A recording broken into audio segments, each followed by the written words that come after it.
ఈరోజు జైన్ జ్యూస్ ఫ్యాక్టరీని నేను మొత్తం కూడా సందర్శించడం జరిగింది.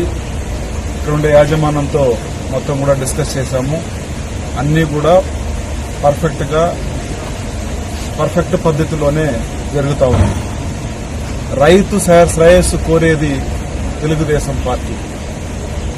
రైతుల పంటలను సమ్టైమ్స్ తినేది పంది కుక్కలాగా తినేసి పంది కుక్కలు పంటల్ని మొత్తం కూడా చెడిపేస్తుంది. అదేవిధంగా రైతు పండించిన పంటలను కూడా ఎత్తుకోవచ్చి రోడ్డు పైన వేసి తొక్కిచ్చి నాశనం చేసే ప్రభుత్వం ఏదంటే వైఎస్ఆర్ ప్రభుత్వం, వైఎస్ఆర్ శ్రేణులు. ఇక్కడ కెపాసిటీ చూసారంటే బోత్ ప్లాంట్ 35,000 టన్ను ఇంతవరకు ఆల్రెడీ రిసీవ్ చేసుకున్నాము. క్రష్ అయింది ఆల్రెడీ, మీకు పల్ప్ కూడా రెడీ అయిపోయింది. సో ఇలా ఎంత వచ్చినా కూడా రైతుకు లాకరి పంట వచ్చినా కూడా దాన్ని రిసీవ్ చేసుకోవడానికి జైన్ జ్యూస్ ఫ్యాక్టరీ రెడీగా ఉంది, యాజమాన్యం రెడీగా ఉంది. ఎవరు కూడా మిమ్మల్ని ఇబ్బంది పెట్టరు. ఇదే రేటుతో మేము కంటిన్యూ చేస్తాము. మళ్ళా నేను చెప్తున్నాను, మీరు నిజంగా దమ్ముంటే ఎక్కడెక్కడ లెస్ దాన్ 6 రూపీస్ ఇస్తున్నారో అక్కడ పోయి ధర్నా చేయండి.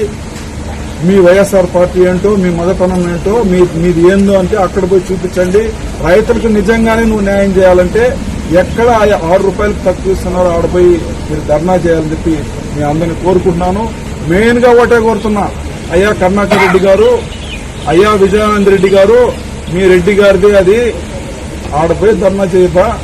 3 రూపాయలు ఇస్తున్నారు బా, దాన్ని 6 రూపాయలు చేసినావంటే మేము నిజంగా నువ్వు ఏం చెప్పాలో నాకు తెలియదు, నువ్వు నిజంగా మగోడని మేము అనుకుంటాము. నువ్వు తీసిచ్చేసి ఈ 2 మీసం నేను తీయేస్తాం. 1 మీసం కాదు, 2 మీసం తీయేస్తాం.